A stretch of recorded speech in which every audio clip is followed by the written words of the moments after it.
We are officially recording. We are here. Welcome, my friend. It's good to be here. You're the one actually. I just got present to this the moment we pressed record. I was like, oh, wait a minute. You're the one it's kind of your fault that I'm doing anything online. Yeah, I had that thought too. Yeah. Actually, I think I threw you in this space Yeah. after our first conversation. Yeah. Yeah. You really did. Well, that's also kind of what it seems like you're kind of like that Hmm. in this way. And it seems, I mean, I would imagine what you're doing at the Stoa, which is what I want. One of the things I wanted to talk with you about is just what is that for you? Like, what's it? What are you learning from it? And like, in how it connects to all the other stuff that you've been doing and have done. But I think the way that it makes sense to me is precisely, it seems like that you're one of the roles I've seen you in, and it definitely was the case with me, right? In some sense, you're a stewarder, right? You kind of like bring kind of steward people, like make connections with people and kind of give birth to people doing interesting things and kind of hold space for it in some way and make it happen. And so I'm kind of an example of that, which is really interesting to think about. Hmm. Yeah, sort of like Is that how you see yourself, secret. or? Well, it's one of these like secret superpowers that not many people know or see, but just like kind of like just bump into people and then things happen, or like I get people to bump into each other. Yeah. Um, yeah, it's like I can kind of go into details about certain things, but yeah, our conversation, I think I introduced John Vervaeke and you Mm-hmm. together, and that Mm-hmm. kind of hit like a real beautiful collaboration. The whole Dia Logos thing probably wouldn't happen Yeah. without you two meeting. Right. And yeah, many other connections. And the kind of the Stoa is like that. It's like a nexus where all these people can bump into each other. These different reality tunnels can intersect, and kind of interesting, unexpected cross pollination emerges from that. Mm-hmm. Because it's also, this is, I know before the Stoa, you were doing your podcast, right? And you were also working as a in like corporate communication kinds of stuff, right? With that one company, was it Dale Carnegie or something like that? Um, so that, like, yeah, what is your background? What were you doing before the Stoa? And Yeah, it's interesting. I just had flashback from our conversation when I was on your show. Because you came on my podcast twice, and I think I came on yours, or the second one was like an in between one, and then mm-hmm, we were talking about. Oh yeah, that's what it was. You were circling me. mm-hmm, And like let's do a demo of circling, and then yeah, you circled me, and that was like the first series of circling with Guy. right, And we were talking about like my relationship with the daimon and listening to it. yeah, And I was like a yeah, little baby Peter, this petting his daimon, and right. all the all,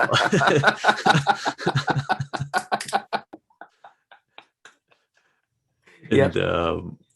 yeah, and then all the kind of the insecurities that were coming in, or were at my during my life during that time, and the uncertainty of kind of pursuing these creative projects, whether they be the podcast that I was doing and these in-person groups, and sort of the ambitions I had, Mm-hmm. um, creative ambitions, and sort of the stability that working at a kind of a corporate training job like Dale Carnegie afforded, and how I was doing all these cool things, and none of them really felt aligned. None of them really felt like they were speaking to each other, these various interests.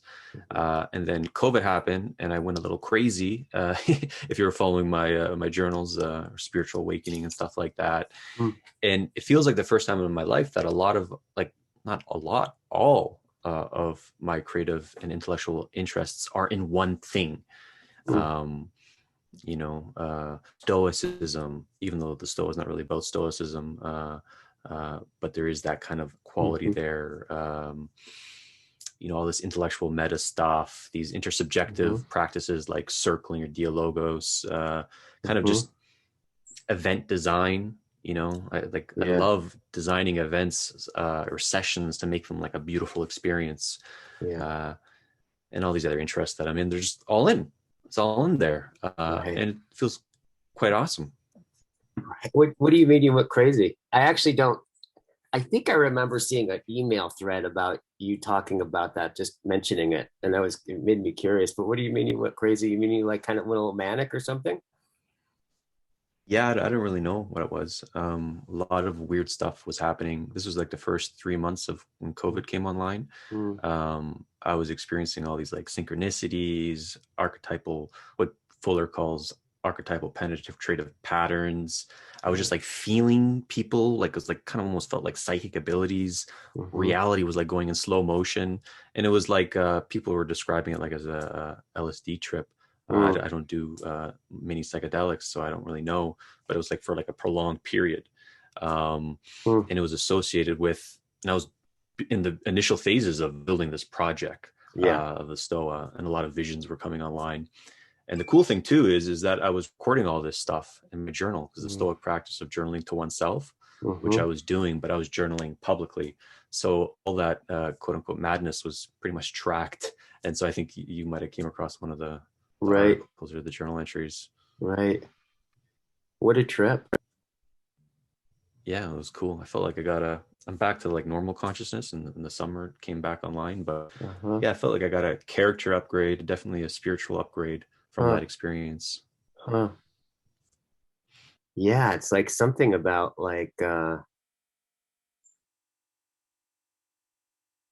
I mean something, yeah, I mean that definitely sounds really familiar. Just those moments where it's like almost a period of a flow state almost, Yeah, where you're not just in a yeah, flow state, but you're in like your life is a flow state in some regards, and everything starts to make sense. yep, yeah, yeah. It was like yeah, there was no meaning crisis, and let's put it that way. Mm-hmm. Everything, every moment was imbued with a sense of meaningfulness, and it was almost like I was in a movie that was going in slow motion, and the movie was kind of awesome, but it was like dangerous and like adventurous. And my life still has that quality, by the way. It hasn't went away completely, but it wasn't Mm-hmm. as intense during that phase. Mm-hmm. Um, and it was kind of cool. It was like, that whole free will versus determinism thing. It's like Yeah. the that it became so enmeshed and blurred. I couldn't tell if my life was determined or if it was free, and it felt like the same thing. um Yeah. yeah, so flow state is a is a quick way to put all that. I can feel the spirit of that. But I was also kind of just I'm reminded, I'm just reminded as because we hadn't talked in a while, but I'm just reminded of the I think in your when we were circling together of this interesting thing about you that seems to be rare to find these two things in one location, such as yourself, right? Which on one level is this kind of strength, right? And this kind of penetrating energy, even disagreeable at times, right? Like, but also this enormous sensitivity, Mm. right? At the same time. And so when you said that sense of like, is it just determined, or or am I infinitely free? And it just those two things coming together.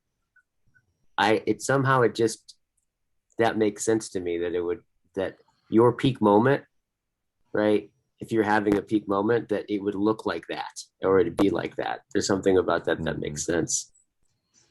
Mm. Cool, cool. And I imagine this is not unfamiliar territory for you. It seemed like this is the state that I described, or something like it, as an old friend or something that you're Oh going through God, yeah, yeah, perhaps right now. totally. Well, it's also, I mean, I've definitely had like points where I've gotten in trouble, in it, where you can get really like a sense of grandiosity, right? Because Right.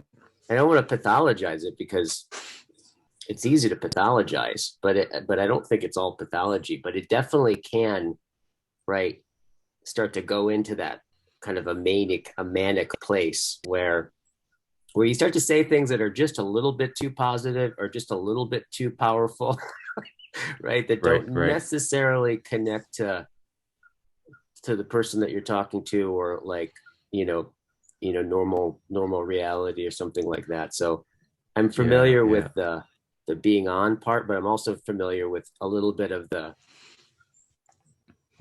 being Yeah. misattuned at the same time. Yeah. Did you Yeah. have any of that? Did you have any of that going Yeah. on too? Yeah. Totally. And it was cool. Like, so I've had, that wasn't my first time uh, of experiencing things like that. I've experienced it before, and I'm glad I experienced it again, because I feel like I'm getting better at going there. Um, Huh. and it's, yeah, it's sort of like, it's like not being accustomed to being in that state or experiencing the potency of like being in that primordial realm, as that's how I kind of put the words Mm-hmm. to it. Mm-hmm. And then it's like, your ego comes online, like, oh shit, it's like everything feels so potent with meaning, and then you want to make it all about you.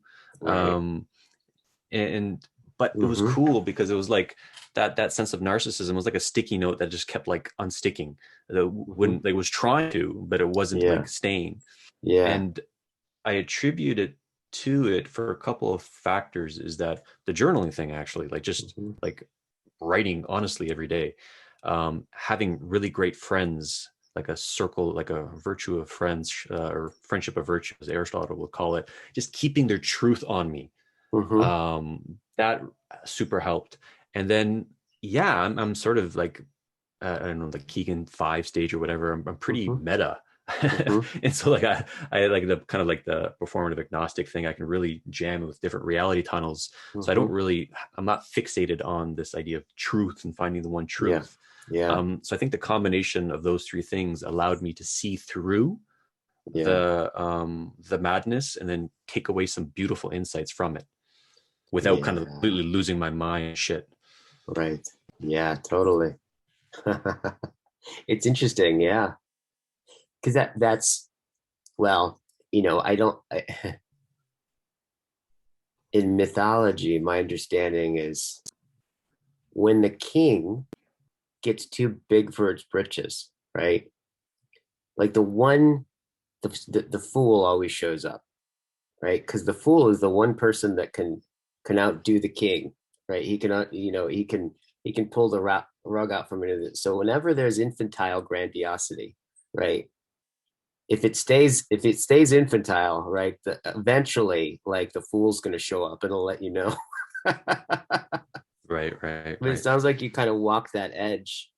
You walk that edge, and it created a lot. Yeah, totally.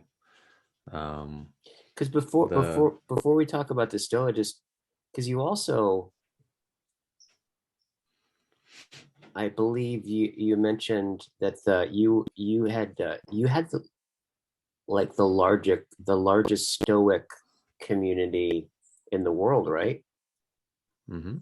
For a while.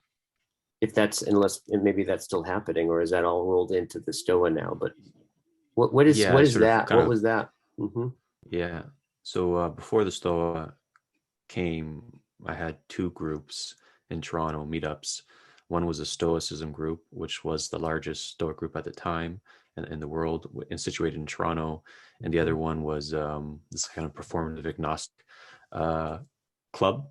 Because Mm-hmm. it's fucking boring talking about Stoicism all the time. That's not my Yeah. thing. It's like Epictetus says, don't talk about your philosophy, embody it. Yeah. So I don't I don't like talking about Stoicism.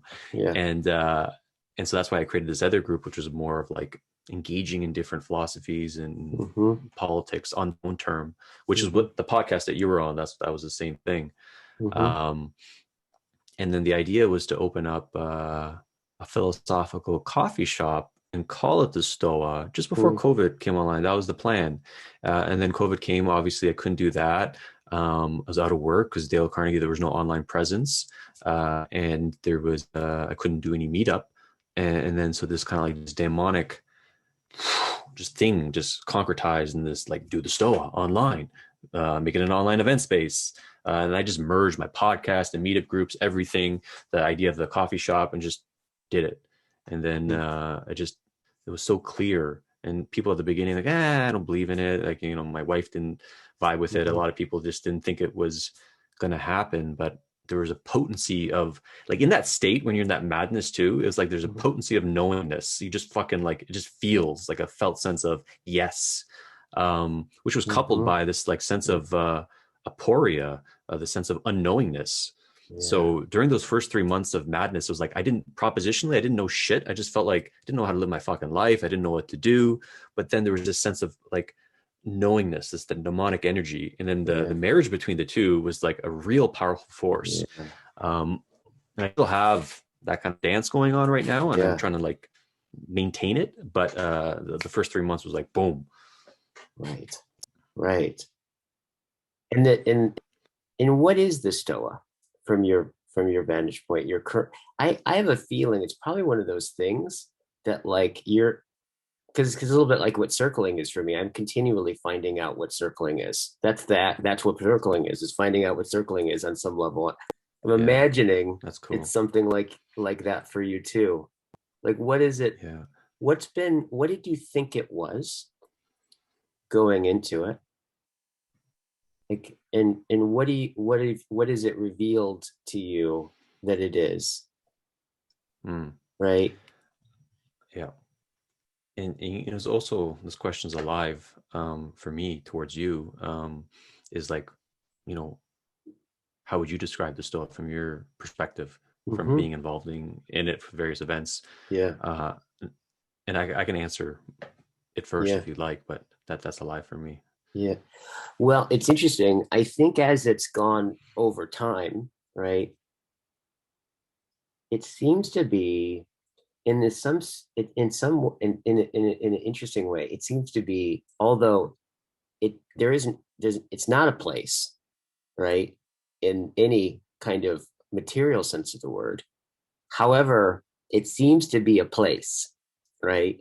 Like when a video stuff, there's a lot of content that comes out, right? There's like a lot of videos with a lot of different people and a lot of different topics, and it seems like that there's a I don't know if there's one thread that unites it, but maybe there's a number of core threads that unite it. So it's got a sensibility to it, right?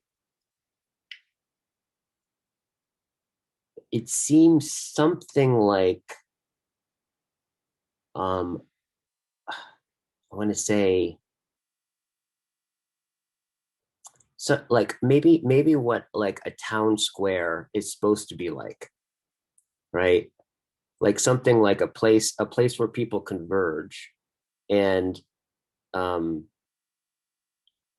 and to have this conversation that isn't quite right, to talk about like what's up in the town, and then look at the propositions that like the underlying presuppositions of the town, and to gather all the ideas, this kind of way where it's just like a town square or a town center where people can kind of come and engage in these that could be in some sense very experimental, but it also, and in some sense like can lead to direct utility.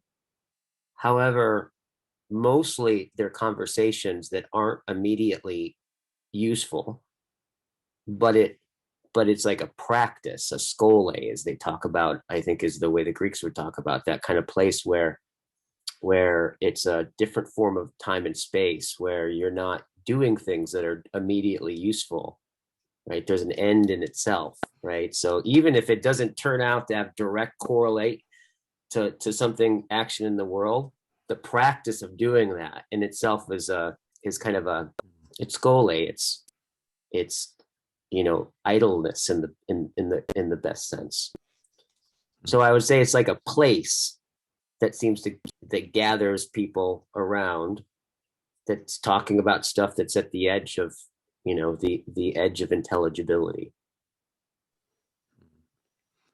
it does sound like there's some projection going on there with some of the cool shit that you're doing. Yeah, totally. Yeah, yeah, for sure. There's so um, many levels of transference and countertransference in this conversation, I'm sure. Yeah. right, Mm-hmm. right. Um, the the reason why I wanted to call it the Stoa is the Stoics, how they got their name is that they were hanging out at a place called the Stoa Pocaeli, which is painted porch. So it was like a stoa is like a colonnade. And then Zeno was with just hanging out on the porch with all his followers, and they say, "Hey, the Stoics," because they're hanging out at the Stoa. Mm-hmm.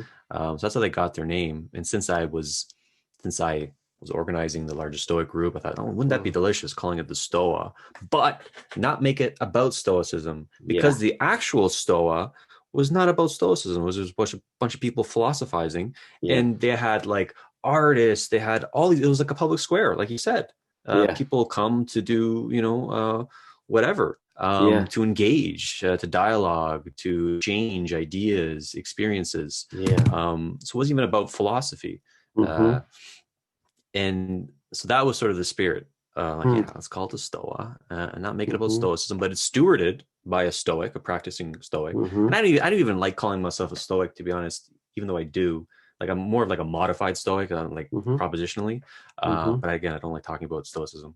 Um, Yeah. so yeah, that was the spirit of the Mm-hmm. place called the Stoa. Yeah. Uh, and you're right about kind of like building that muscle, the dialogos muscle, kind of for its own sake, and Mm-hmm. trusting that development. Um, and yeah, other than that, I can get into like normie land and kind of like, when some people like from the game A world and Mm-hmm. ask me what I do, I can kind of like give a Mm-hmm. boring, straightforward answer about just like the facts of what's happening. Mm-hmm. Um, then like the more provocative answer is like, I don't care. I don't care Yeah. what Stoa is, and nor do Right. I really care at this moment if it lasts. Yeah. Because it's not about the Stoa for me. Mm-hmm. Um, it's about listening to that kind of that creative energy, and then not divorcing it this time, not Mm. breaking up with it this time. You know, being there with it, and if it's continuing through the Stoa, great. Uh, Preferred and different, as the Stoics like to call it, but it might manifest through something else. Mm. Um, so yeah, that's kind of. I can go Mm. into. I'm happy to explain a little bit more what it is, but that's sort of Right. what's alive to say right now. Yeah. Well, it is really. It seems. I feel your aliveness. Game recognizes game, my friend. Yeah, you can feel your aliveness. Well, especially when you said, I don't really care about the Stoa. It's not about the Stoa, right? But it's about what you said. I think what I heard you say is it's about listening.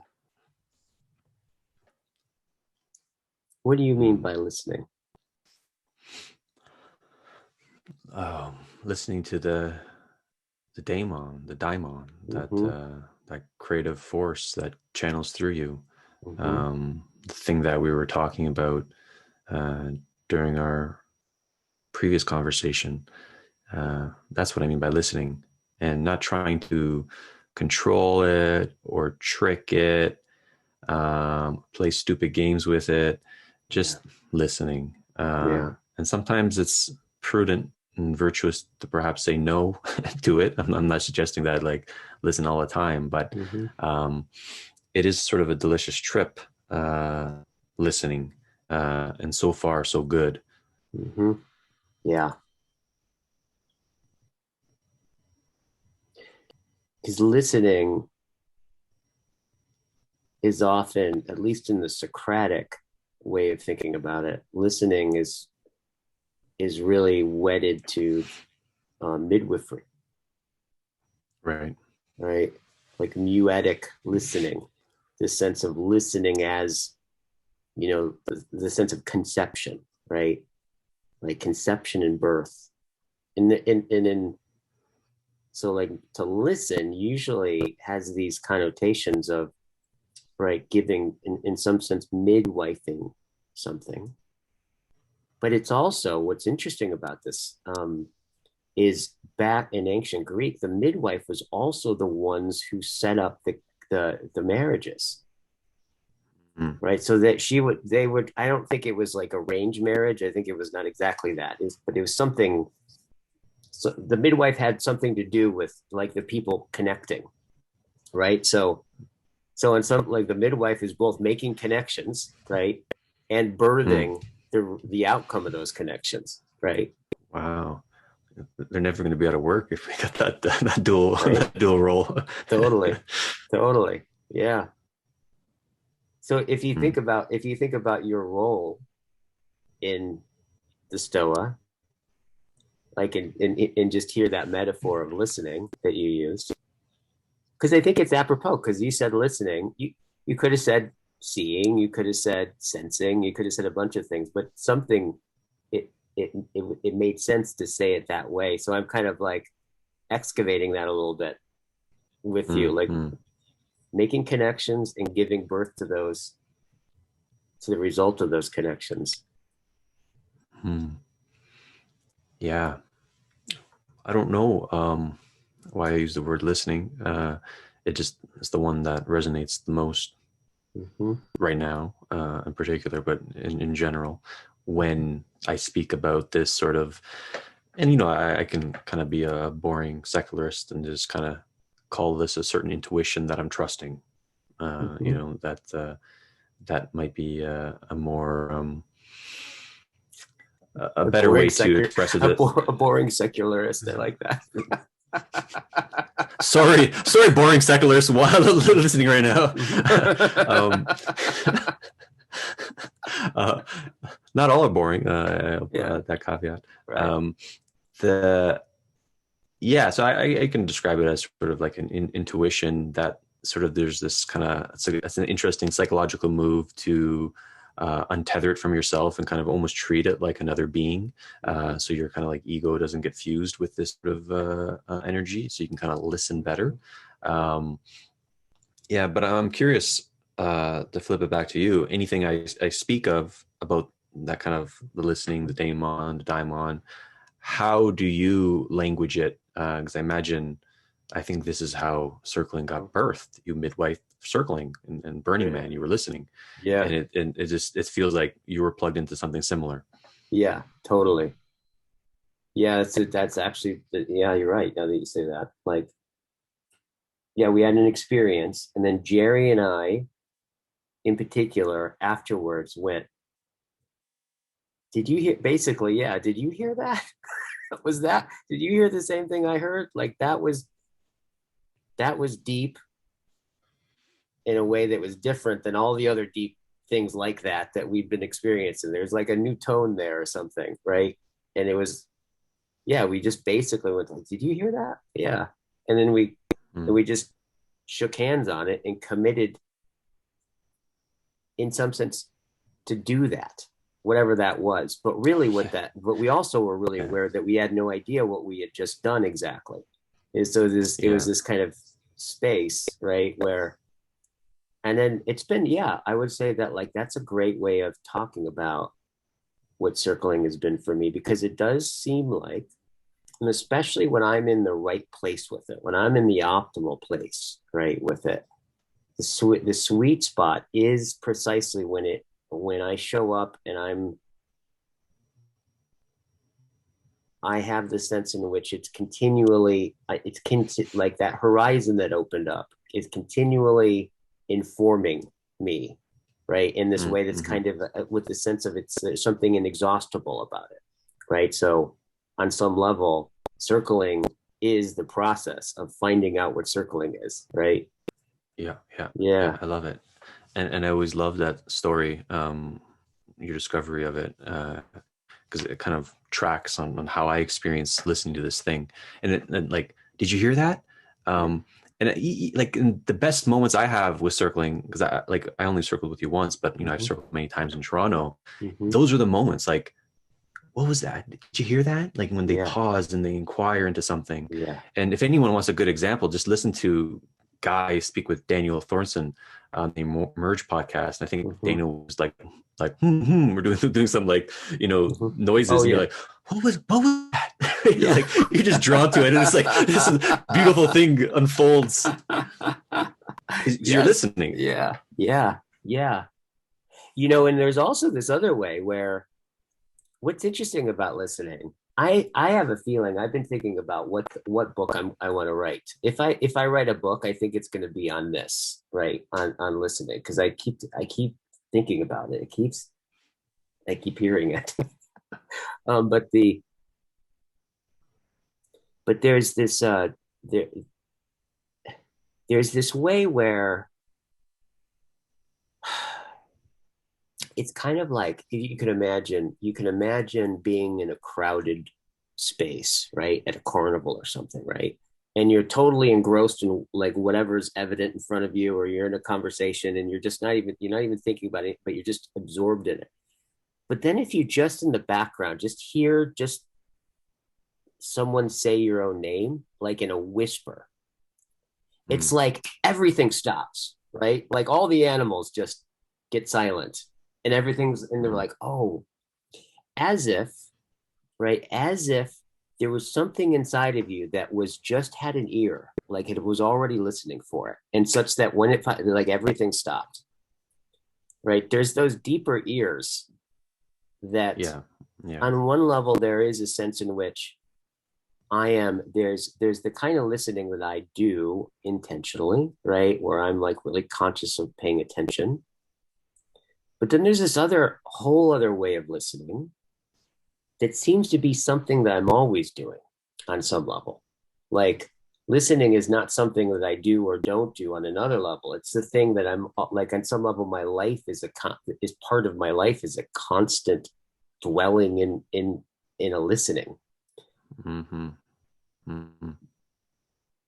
Yeah, that's very cool.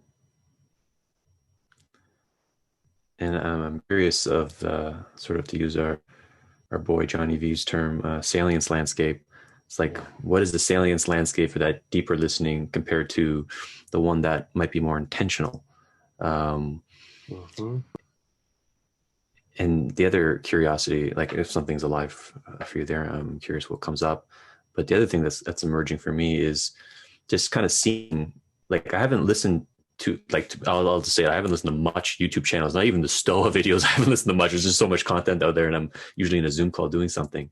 Yeah. But just seeing from a distance, you talking to all these cool people, like our Chris, our good friend Andrew Taggart. I think you were talking to Justin Murphy, even Sam Mm-hmm. Vaknin, Mm-hmm. the crazy narcissist guy, Yeah. Yeah. which I love Sam. I had a Yeah. conversation with him too, and you're just talking to all these different people. So I Yeah. imagine like what is the salience landscape of listening, and how does that manifest with these kind of different characters and cats that you have been Yeah. listening with and talking with?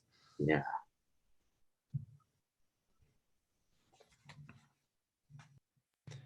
Do you remember, like, we were supposed to talk like a couple months ago where we just like love bomb all these people in the community, Yeah. I was like we just just gonna say. I talk was just. about I was just thinking about that. Like, talk about I'm down. Talk about how right. Like, great, what's how speaking of the beautiful Andrew aliens? is. What's yes. Yes. I mean, there's Johnny V. There's The General um. Jordan Hall. Yeah. Sam Batkin. Right. Like. Yeah. There's all these people. I would say that it's interesting.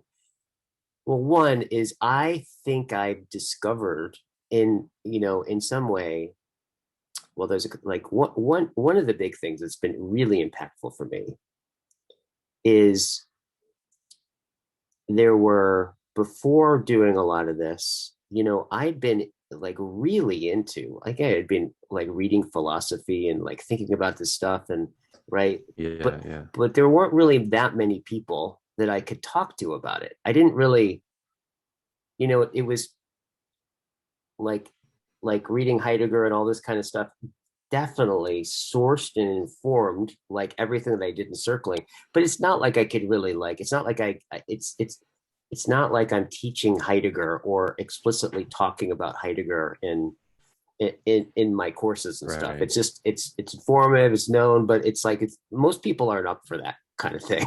Yeah, yeah, yeah, um, yeah. so just being around people that have like are into that stuff as much and more than I am, that have like gotten into that and can hang in those conversations. For me, just being able to participate in those conversations is like so satisfying, right? It's so satisfying on so many different levels. So it's been, in one Mm, level, there's been a quality of like the listening to these different people is just taking a deep inhale of just stuff I love, right? Just mm, basically intelligibility and the unknown and the different way people talk about it and the particular frames of reference, and right. right, and all the books and conversations that have been personally I've gotten just in reference to that conversation and them telling me about this book Mm, and then talking about it. And so there's a big way in where, which is just like, if it everything just stopped right now, I could, I think I could bask in for the rest of my life just what I've received, right? In terms of right, right. wisdom and knowledge and understanding and experience with these people, right? So it's been really like personally satisfying. Yeah. I've also in some way gotten a sense of what, in some way, what circling is through, in some in some sense, talking to people about their work, right? And where I'm not like necessarily circling them, but on another level, that's all I'm doing, right? Is when I'm talking with them, it's like bringing all those capacities I've developed through circling to bear.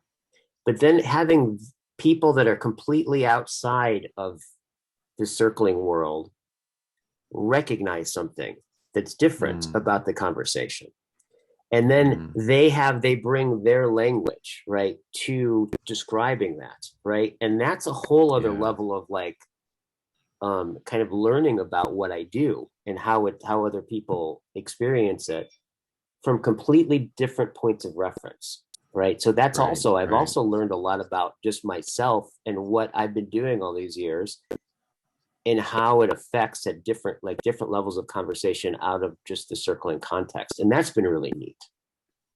That's yeah. also been That's really super cool. neat and disclosive, right? Yeah, yeah. Mm-hmm. And I remember my when I had lunch with Johnny V. So I was kind of a I knew him when I was at University of Toronto. I was taking his, I never was a student of his, but I took meditation classes because he had meditation classes at break during like lunch break and stuff. And Mm-hmm. so I was sort of his student in that regard. And then when he came on my podcast, we reconnected and we had lunch together. And I was plugged into the circling scene in Toronto, and he was Mm-hmm. talking about his work with the meaning crisis and stuff like that. And then just like I'm like, hey John, do you know this thing called circling and all these other kind of intersubjective practices? And then Mm-hmm. he just like lit up, it just like Yeah. that moment, it was like Yeah. something is there because Boom. my intuition is like, okay, there's something to interface here. Yeah. Um, and then soon like I connected you two together. Yeah. And then the other thing that I recall too is when our very first conversation, I felt that tension that you described in yourself, where it's like I know what you mean, right? Like on a participatory knowledge, if you will, if Yeah. we use Johnny V's language, and perhaps a little procedural, like you're in circling, you're in that world. You don't need Mm-hmm. much languaging in order to kind of like do circling well in that regard. Mm-hmm. Um, but and then you're like a junkie, a secret like Heidegger junkie. Like Mm-hmm. you didn't have Yeah. much people to engage with that. And I Yeah. remember when we Yeah. first talked, you're like, can we talk about Heidegger? Like, yeah, I don't want to talk about. I want to talk about circling because Yeah. like you're the Yeah. guy, Yeah. but you like Yeah. you want to talk about Heidegger. Yeah. So yeah, I'm glad that you're having that outlet. And Yeah. then the other thing that like it's no joke. You're not like hanging with like Mm-hmm. lightweights. You know, Totally. fucking, Johnny Vervaeke, Jordan Yeah. Hall. And not only Yeah. you're hanging with them, you're creating something, you're midwifing something Yes. quite profound with Yeah. this Dialogos stuff. Yeah. Yeah. So you're like at the forefront of something quite beautiful. And I'm running with Right. Dialogos at the Stoa, and other people are doing it at Right. other campfires, I think. Yeah. Um, so how is that being at this sort of like this nexus point? It's ecstatic. It's like it's literally ecstasis, right? Standing out over well-being in oneself. It's ecstatic in that sense, right? Like it's Mm-hmm. so, there's a lot of joy. There's like lots of gratitude. It's really euphoric. It's celebratory, and it just has that quality, because that's what's really interesting. The sense of fellowship in doing that with these people is so immense, right? And that seems to be a big part of Dialogos is this sense of fellowship is quite mysterious. One, how it's created, right? And but how important it is. But then actually having having that sense of in some way where Dialogos happens, which is this moment where, like, I'm not just saying my viewpoint and you're not just saying your viewpoint, but at some point there's this back and forth that happens, that something lifts up. Nothing, some good editing can't. Oh, Yeah, here, absolutely. here. Yeah. So just the it's, well, one, like, also just what you're talking about, like with people that I deeply admire, to have them feel a mutual admiration is uplifting as all can be, right? It's uplifting, and in a way that's like humbling. Like, Yeah. it's a, yeah, it's interesting. I have to think about this. I think it's like there's a sense of reverence, I think, is one of the core virtues. It's almost like the engine of this, right? Hmm. Of this mutual reverence for each other starts to pour out. And but it doesn't seem to go to like my head, right? Or to each other's head, because it's like there's something about it that seems to breed humility and awe and wonder. And a lot of it has to do with just the sense of the profoundness of, you know, getting to talk with Chris, and my Hmm. understanding is you guys have had a good connection, right? Chris Yeah, Mastrepo. we're drinking buddies. Yeah.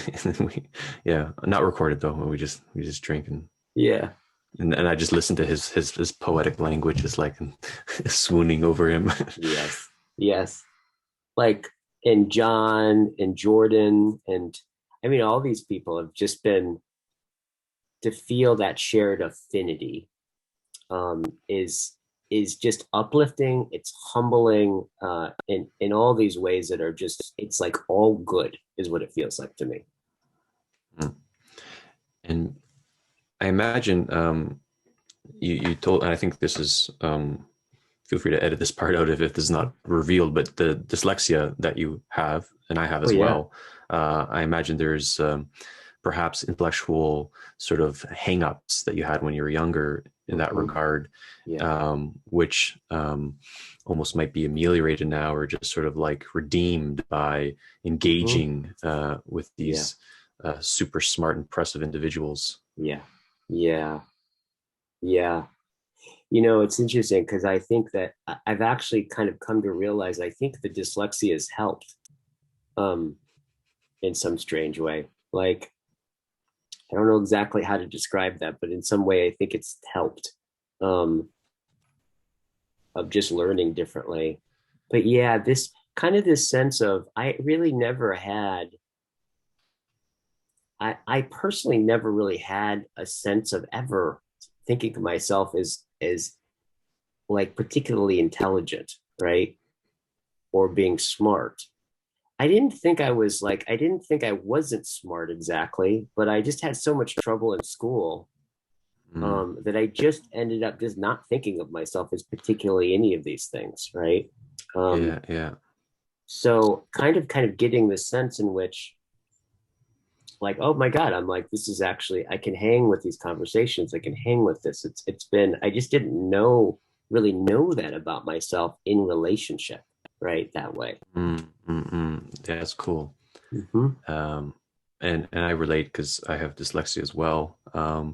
And yeah, I didn't do good in school, but I had like I felt stupid, like not maybe intellectually, like on a professional level, but just on a felt sense level. I had kind of Yeah. a hang up for a while, Yeah. which has been removed. Mm-hmm. And even though I can hang with a lot of intelligent people and I can write things that get buzz in certain spaces. I never, because of that, what happened to me in school, and like what they the trauma that's associated with like not doing well in the school institution. I never identified myself successfully as being intelligent or intellectual. I just don't think about that. And I also think the dyslexia, like you gesture towards, kind of like, okay, I can't play in that space, thinking in that way, so I have to think a little differently, in a novel way, in an unusual way, which like kind of like my intuition is saying it's similar to the listening that we were talking about earlier. Yeah, totally. Totally. And I've had this thought before. And now that you're talking about this with the dyslexia, I've noticed people with really, really high IQs, let's say, like that form of intelligence, right? Like straight up, psychological or general intelligence. Yeah. They're and then understanding themselves as being intelligent, right? They seem to have a high, they expect to understand what they're looking at, right? So if they don't understand what they're reading or something, right, they're it strikes out, and we're not going to go forward until like we understand that, right? Exactly. But for me to learn how to read with like a different part of my brain or something was it. I really had to learn how to precisely not understand, right, what I was engaged in, so that I could just keep reading. And I think what that afforded for me was like a sense of getting the whole of something that then when I kind of came back to that word, I get it, but I ended up getting it a lot more deeply, like from my body almost, right? Yeah.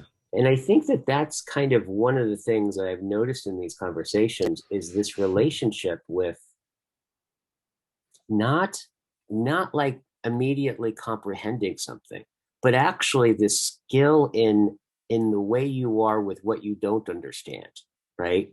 Like this kind of way of understanding as long as you stay involved and you're participating in it.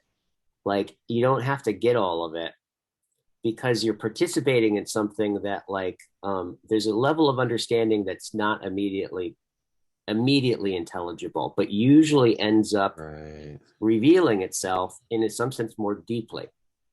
So I have a feeling that there's this kind of like, I'm wondering about this, if like there's a relationship actually with when you can tolerate more of the unknown and that have a relationship to it like that you can actually start to see things that can only reveal themselves at a slower pace. It will only show themselves, right, in a much, I don't know, like an enduring time level, right? Than this kind of quick, kind of general intelligence, kind of pattern recognition kind of thing that you see so often. That's really cool. And I relate to this a lot. I feel like I'm doing something similar, if not the same. But the way you just described it, you strike me as someone who's more sophisticated in feeling the contours of this way of grokking something, way of learning. And it's almost like the way I relate to it is, when someone's talking, especially in a very like high abstract way, with like mile a minute propositions, like Vervaeke and Hall tend to do. I probably, let's say I take in sometimes 60 to 80% of it, sometimes even less. But I'm there. But there's a part of it that I can grab to, like on an intuitive sense, like, okay, I get it. And then there's like a patience there, and then like, okay, I get the next thing, and it's almost like I circle around it, and then I get a sense of the whole of it, and then eventually I can articulate it back. But it just doesn't come on like a propositional download that seems to happen with these high IQ types. I think you actually just on your own articulated what they call the hermeneutic circle. You're welcome. Like that sense of, you think about the hermeneutic circle, I think this is probably a fair way of saying it is it has to do with the hermeneutic. It has to do with interpretation, right? This idea of understanding and how we understand. But Hermeneutic Circle is it's like there's, if you're kind of like a circle like this and you're walking on the Hermeneutic Circle, the Mm. current foot that you have down, right? There's a relationship to having like that it's going to go into the past, right? And that it's going to come back around. And the next time it comes back around, the process of that whole circle actually shows up, right, in the next Right, pass when right. it comes around. And you just get it at this much deeper level that Yeah, yeah, that's that cool. requires the whole circle. And I think you just Yeah, yeah. literally described that. Yeah, yeah. And then that kind of coming around part, that's where the intimacy Yeah. happens. Yeah. It's like seeing an old friend. Uh, yeah. Like what came up, there's just something that the one thing I wanted to talk to you about Mm-hmm. for a while, Mm-hmm. and it just came to mind now, is not something that was present when we entered this conversation, Yeah. is finding the limitations of doing dialogos in the way that it's been done so far. Mm-hmm. Because I've been Yeah. talking to a few people, I won't say who, that have a critique of it, Yeah. of how it's currently manifesting, Mm-hmm. uh, specifically in the spectacle. Like Mm-hmm. when I see, especially the original conversations, I haven't watched the recent ones between John, Jordan, Chris, and yourself. You just like, if you some people get intimidated by it because the concept is so abstract, so then they Yeah. just like tune out. But if you're just present, you be present with it, you just feel the flow state, like, or at least Yeah. I do, like that Yeah. euphoria in. Yeah. Um, but what is the limitations of engaging in that state when the record button's on and it's in the Mm-hmm. spectacle? You're throwing an artifact out there. Like, what does that do? Where's the limitations of that? How does Mm-hmm. that become, say, problematic or perhaps even masturbatory if you continue Yeah. it without adding another aspect in the ecology of practice? Yeah. Yeah. Yeah. I mean, there's definitely that thing about like, I mean, whatever that there's like almost like an archetype for that, right? Just the Northern California, like some computer hippie dude or something, Yeah, right? yeah, yeah, yeah, yeah, yeah. Like where it's all about the immediacy of the euphoria of the state in some sense, right? But but that it ends up not having any actually making any difference in anything, right? It's just about the high in some sense So of the yeah, euphoria. Like is that, the state, yeah, yeah, yeah, that kind of thing. yeah. So there's like partly that, right, like the bias towards getting to that flow state and the high of it Mm-hmm. for its own sake, without Mm-hmm. it being sort of tethered to something else that would Yeah. engender something. And the other part I would say is doing it in spectacle, because some things, like Mm-hmm. whether consciously or unconsciously, we just don't want to talk about here, but perhaps we would talk about if we're having a beer or in some private location or Yeah. whatever. Yeah. And Yeah. how does that limit the Yeah. truth or limit the spirit? Right. Right.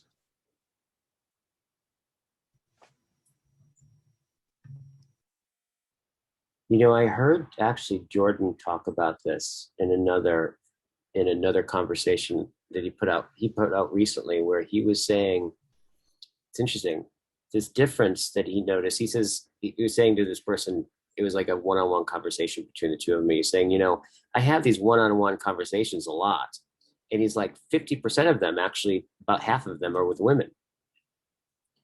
And one of the things he said is like, um, I think, he says, I think there's value in recording it and sharing it, right?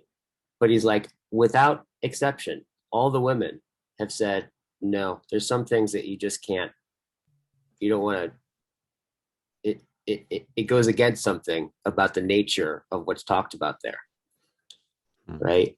I think that's what the last thing that you were talking about, of like, no, there's certain things that just the fact that it's going to be out in the ethos of the medium and other people watching it and that kind of thing, that in some sense there's a there's a sensibility there that I think that for whatever reason the women are a lot more sensitive to. right, or present to. And they always, in the way Jordan described it, was something like, um, it was a sense of a sacredness that would not be honored if it was shared, right? If it was Hmm. videoed, right? Hmm. Um, Hmm. so there's something to that. Like, I don't know if I actually understand what that is, but I know the thing I want anyways in sharing it is actually for people to get a taste of that, the process, right? Of like get a taste of um that sense of where you're talking, and at some point you get this sense where maybe in the beginning it took something to get going, and then at some point it's just happening on its own, right? Thoughts are Yeah. just Yeah. happening on its own, Yeah. right? Yeah. And it's similar to our first conversation about circling. Um, like first, I 100% agree with you that doing this, filming it, throwing it in a spectacle is good because Mm-hmm. it's like a demo something, and it like it's most people don't even see beautiful conversations where two people are at the edge of their thinking. Mm-hmm. Um, and I do think it's good to know the limitations of it, Yeah. though, and be Yeah. clear and explicit with it. And Yeah. it's the same thing what we were talking about the circling. You know how to refresh the memory here, that I found some people who are really plugged into the circling scene. It's just Mm-hmm. like they're circling all the time. It's like Maslow's hammer. When you have a hammer, everything's a nail. Yeah. And then like Yeah. they're at dinner with you. Then they're circling with you at dinner. Like, just, can we just talk normal right now? Yeah. It's like there's a time and place Yeah. to circle, and it's a great Yeah. tool to like develop Yeah. all the skill and integrate in your life. Yeah. But it's circling is not a panacea for everything. Right. Uh, and so I wonder if there's a risk with dialogos if we don't have a sense Mm-hmm. of the limitations of it. Yeah, totally. Totally. Yeah, I wonder what they are, right? Well, one of the things is kind of the spectacle too. It's not like, comparatively, it's not like a bunch of people are watching these Right, right, things. right, right. Right? Like on some level, if it's interesting because the guy who wrote Being in Nothingness, Sartre, the French guy Sartre, who is considered like the father of like existentialism, basically, Right. was really famous at his time, in his time, which is unusual for a philosopher to be famous while he's actually alive, right, and writing. But what's interesting is he is, from a philosophical standpoint, he is seen as time goes on as less and less relevant or less and less profound, right? Right. And the people around him, actually, like Mircea Ponte, and different people around him at that time, are now like, it took something to actually understand what they were saying, right? And the profundity is revealed like well beyond them, but couldn't be appreciated at the time.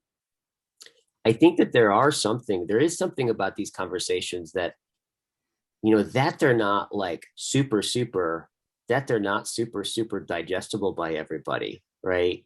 In some sense, isn't like,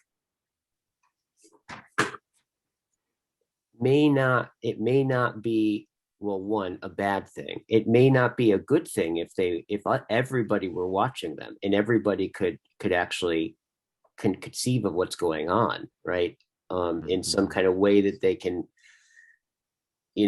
consume it in that spectacle kind of way, right? So Mm-hmm. I think that on some level, like, that not everybody's not that they're not so easily consumable actually may speak to that there's something going on there that it will take a while to really appreciate, right? Myself Right. Right. included. Mm-hmm. Right. Yeah. Yeah. And I agree with the accessibility issue, Yeah. or inaccessibility issue. I don't think it's an issue. Yeah. I think it's a good filtering to find the others, actually, and then Yeah. and then once you find the others, then it expands and the creativity emerges, and Yeah. the cross pollination happens. Totally. Um, yeah, there's like, let's say, for let's return to the question of the limits or Yeah. the critique of Dialogos, how it's currently manifesting.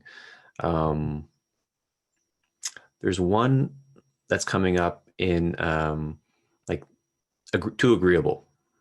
right? There's like a lack of devil's advocate because you get this kind of, you find the intersection of what's most Yeah. alive, and then it goes to this kind of like dialectical flow state, which is Yeah. great.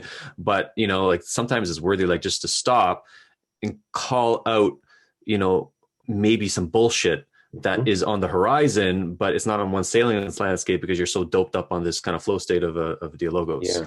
Yeah. Um, and that's almost like a separate maybe Mhm. practice within an ecology of practices to Yeah. kind of refine this thing. Yeah. um, so that is one sort of like this Yeah. agreeable algorithm that gets unleashed. um, Hmm. and again, I'm not saying it's a bad thing, because I do think as it's Hmm. currently standing, it serves a purpose, like you pointed out. Hmm. The other aspect is, because I'm I have two sensitivities. One is sort of impression Hmm. management sensitivity from public speaking, Dale Carnegie and shit like that, and then Hmm. culture war sensitivities. Hmm. There's some culture war battle lines that you just don't want to cross. Hmm. There's some topics that you just can't touch, even from a meta perspective. It's way too hot. Hmm. And people like Jordan Hall is amazing at kind of like um, authentically code switching in such a way where he's not like tripping on some of these Yeah. culture war battlefronts. Yeah. But if you really like, you really want to get into some of these deep territories, or dig deep into the issue, Hmm. you have to go there, and it's hard to go there when the camera's on you, and this artifact's going to be thrown out there, and you're just like at Yeah. a moment's Yeah. away from being canceled if you don't say it the Yeah. right way. um, so there's just sort of certain areas that just are like highly cancelable, if Yeah. that in that way. um, and the same thing too is like there's I think a bias towards agreeableness emerges because Mhm. we're all have our own kind of brand platform and shit like that. It's like we Yeah. want to, we're friends with each other, we want to promote each other. Right. um Right. so yeah. Totally. Totally.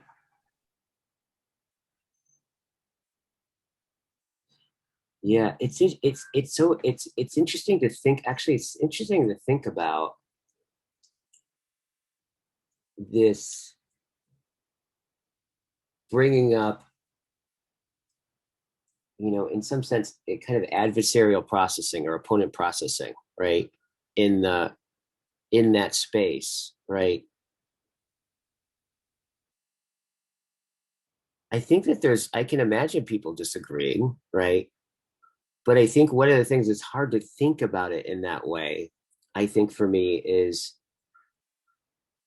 it's more of a sense of like what is it? Because it's like in some sense,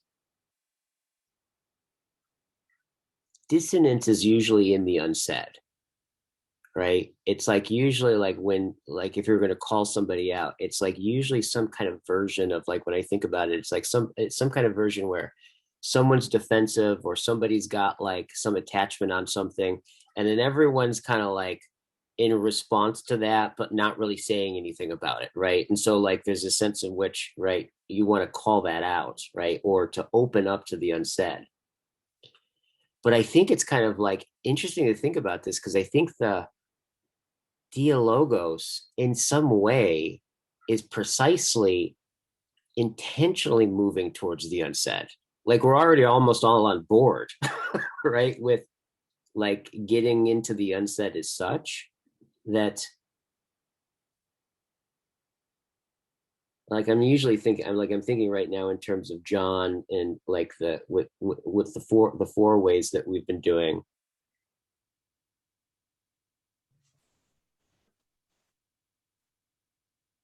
Yeah, it is that it does err on the side, I think, of like more on yeah, it does err on the side of more like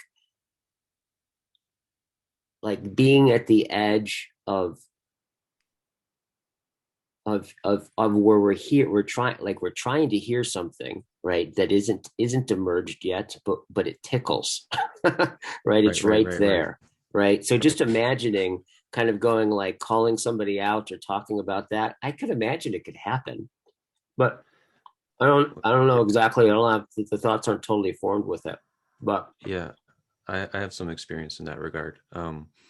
So yeah, I love that, the unsaid. And I think there's like, let's just have this kind of bifurcation that there's two ways to wisely get at the unsaid.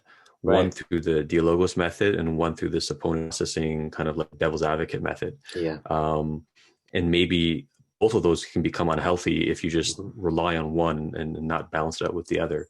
So Yeah. I think there is something there. But I would say, like, strategically, the Dialogos, how it's currently manifesting, is fucking great. Mhm. And we have this series at the Stoa called Stealing the Culture, which is drawn line through Dialogos. And the idea here is, we have, I would say the Stoa is one of the places that have the most mimetic diversity in Mhm. the internet. We have, like, you just look at the people we had, it's crazy. Yeah. And eventually, like, slowly, the idea was to get all these different representatives of mimetic tribes warmed by the digital campfire of the Stoa. Mhm. Um, and that's phase one, and it's phase one is a success so far. Now phase Mhm. two is slowly coming online, is get these people in dialogos with each other, get them in conversation with each other. Yeah. um, and then, find that intersection, that aliveness, and you just have to kind of, like, wisely design the constraints and then the enabling constraints in such a way Mhm. that allows dialogos to emerge. There's going to be people that are not skilled at it. Certain people have, Mhm. like, what Sam Vaknin would call narcissistic supply on their intelligent or certain Yeah. ideas, Yeah. for because it's developed because of the career or whatever. But you can Right. design the constraints in such a way that affords, engenders this dialogo state. And I Yeah. think that is the key to steal the culture, or part of the key. Yeah. Dialogos proper, how it's currently manifesting, is get all these people in, like, Yeah. horse them in a way into a Right. dialogos. Yeah. I think that's great. Yeah. Um, and then, I just wanted to presence that, and then to circle back to the sort of the Mhm. getting at the unseen through opponent processing. Mhm. Um, my experience, I did this, like, really top secret debate club in Toronto. Actually, Jordan Peterson helped promote it a little bit. Mhm. Um, and what we did, we had like a night where we just really went after each other. We designed innovative debate modality where we just Yeah. aggressively, it was like Oh almost boot yeah. camp style sometimes, Yeah. but it was Yeah. like boot camp style, then, like, attacking the propositions.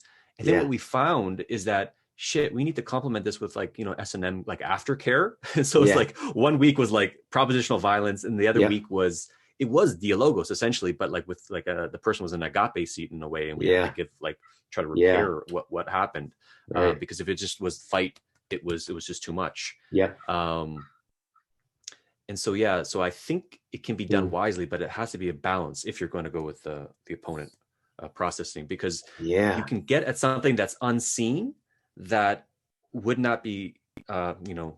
stumbled upon through Mhm. the emergent Yeah. dialogos delicious Yeah. way. Yeah. Well, it's interesting what we're talking about in some way. Like, I know that with circling, there was a phenomena. This is where it's very much like my experience of with circling. And like so much of this reminds me of the process of it emerging, because that's usually how it works. It's like it's like method,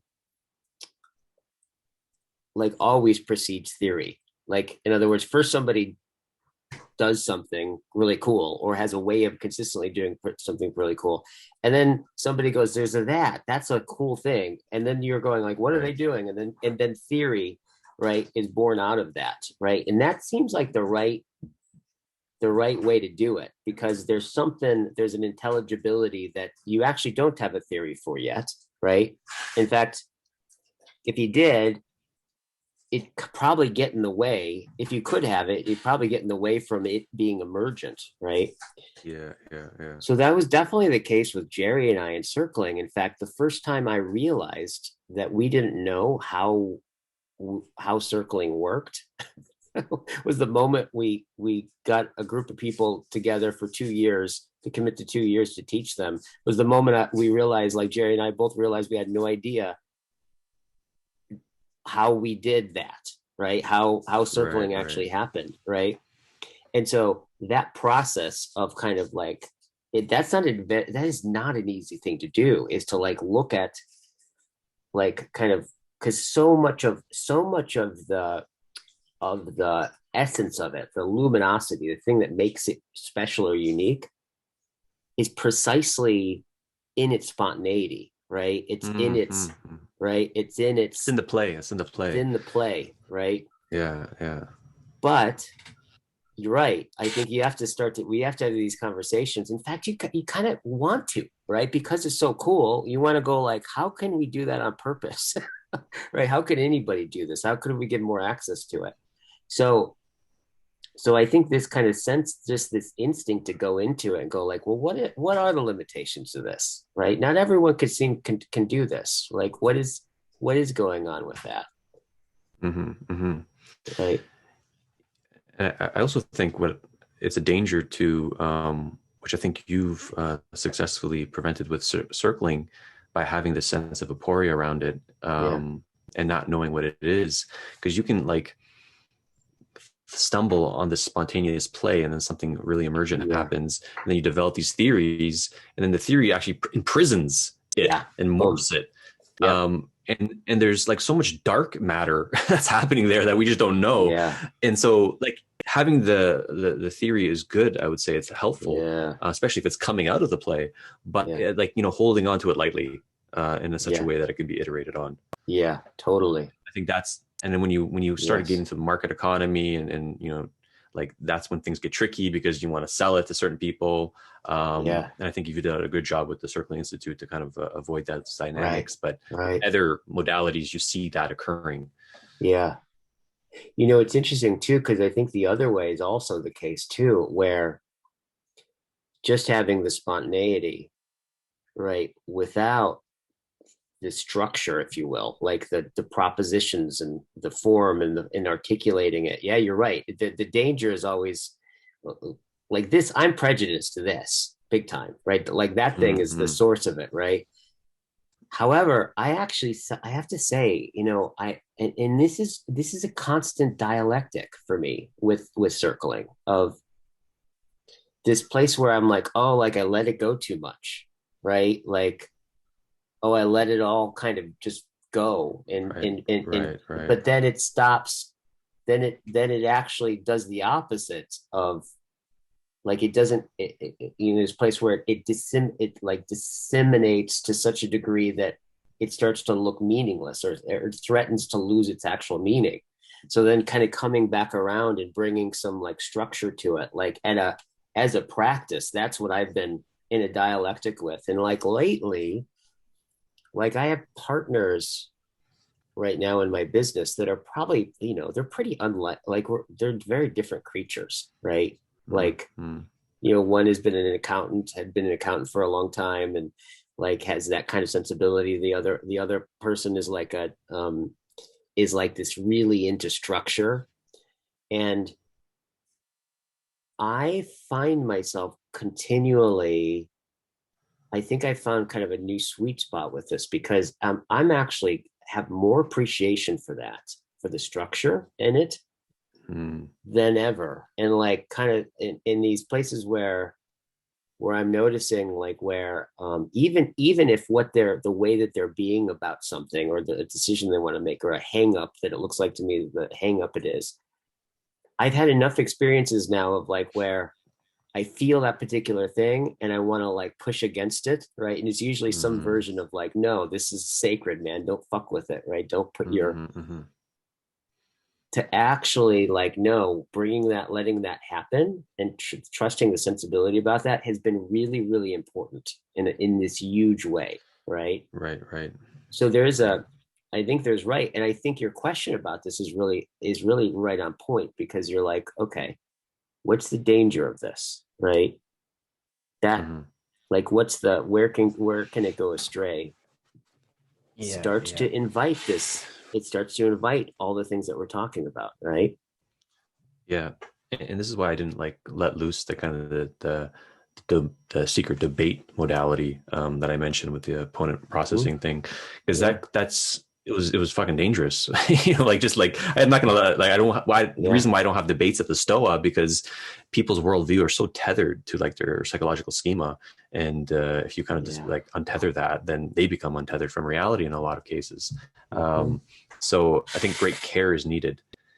And what's kind of cool about you, what came to mind when you were saying all that, and I agree with it, it's like, when you stumbled upon circling when you were listening, it's like Mhm. it was there, and then it's almost like it was a reverse. Then this like the propositional knowledge came from the participatory, and then Yeah. you kind of built then the propositions Yeah. after that. So it's like other Yeah. people can be onboarded into it, Yeah. but Yeah. that's not how you came. Yeah. And I think that's an important move to do with a lot of consideration and wisdom, and with other people who have high Yeah. discernment. Yeah. Because it's like bounding what that was in a certain way. Mhm. Um, Yeah. and that's great because it's like fucking circling's in monasteries now. It's a monastic academy, they do it. Right. And it's like Right. highly beneficial, and it needed to have that kind of that Yeah. bounding. So there was a procedural way and propositional way that people Yeah. can onboard into this intersubjective meditation. But what's cool about you is that you just didn't stop there. You kept following that instinct, Hmm. and it led to dialogos, Yeah. which is his own thing Yeah. that potentially can get bounded. And these Yeah. conversations that we're having right now are Yeah. helping bound it. Exactly. Uh, and then you can't help yourself. You're going to be like a tornado and find the next thing, Yeah. It's like about the next thing. whatever it Totally. is. Yeah. Yes. Yeah. But it seems like a movement's happening. Yeah. Yeah. And so this is what one of the things I got to work out the timing and all that kind of stuff because how much time I want to invest in these different things. But this is where I think this kind of one getting some of the procedural stuff down, right? So that people can, right, getting the right constraints around it such Yeah, that yeah, people can yeah, engage in it, and also bringing in the interpersonal aspect. And so I want to do something with a group of people, and like I think equal men and women, like a small group of people where we do like this we do this experiment where we do the circling thing, like the interpersonal stuff, and especially bringing in like how to bring conflict, right? How to call, like in some yeah, sense, like yeah. how to speak to the unspoken, right? And Mm, because that's a lot of the times with some of the best circling is really actually a function of dissonance, right? When people yeah, yeah, it's like totally. when Yeah, people those are like the speak the best. truth, right? Because it calls on the unknown, and you end up in this place, opening up to this place that you wouldn't have because no one was responding to the dissonance or calling it out. So, like, dissonance is key, right? Yeah, yeah, yeah. And then sort of like kind of encouraging that in such a way. But it's interesting because Peterson and I did the five factor test on me, and I'm Mm-hmm. like top percentile and disagreeable. And that might be Mm-hmm. surprising because I learned all this how to win friends, influence people, Dale Carnegie shit. Yeah, But I love disagreeing. Like just let me yeah, sink my teeth into something, right? So I yeah, love it. And so when I was every time I go in circling, I just like in the ones in the local chapters, it's yeah, just like everyone's getting agreeable and like, oh, it's just touchy feely, and I'm like the yeah, asshole constantly just pointing out the ouchy thing that I'm noticing, yeah, and then it just like yeah, the whole group is like, totally. oh, it's like the elephant gets exposed and everything gets excited. Yeah. And there's a time and place for that, obviously, but Mm-hmm. you do need some aspect of Right, that. right. um and then one Yeah. thing that came, and perhaps we have to close out soon, but one Mm-hmm. thing that, to circle back to the Stoa, um, I view the Stoa as a container, really, for these experiments to happen, for these modalities to kind of like be played with and tested with Yeah. in a way that's safe. So it's like an incubator for not only a psychotechnology but an ecology of practice itself. Yep. Yep. Yep. Totally. And Yeah. I sense Totally. you're Yeah, I'm running over a little bit. I have to complete here really quick, but this is really good. I really, let's talk more about this because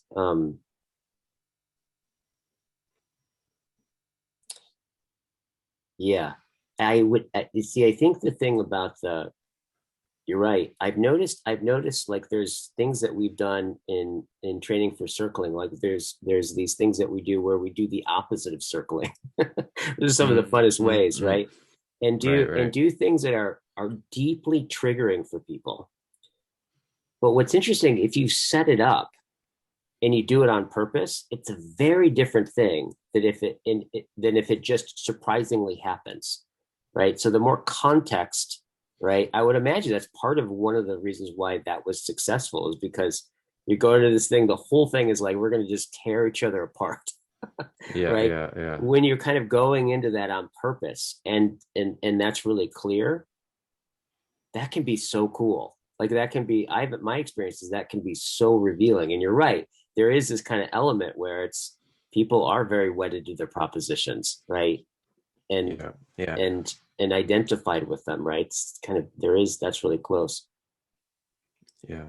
Yeah, Yeah. but I can Yeah. feel the creative juices flowing. This is let's talk about this again. Let's talk more. Yeah. Yeah. And just to close up brief, like just, we could add 1,000 disclaimers on like the more aggressive approach, and Yeah. something to be highly cautious about. But yeah, beautiful conversation, my friend. Let's have another one, and say hi to the gremlin for me. You got it. Bye bye. See you, buddy.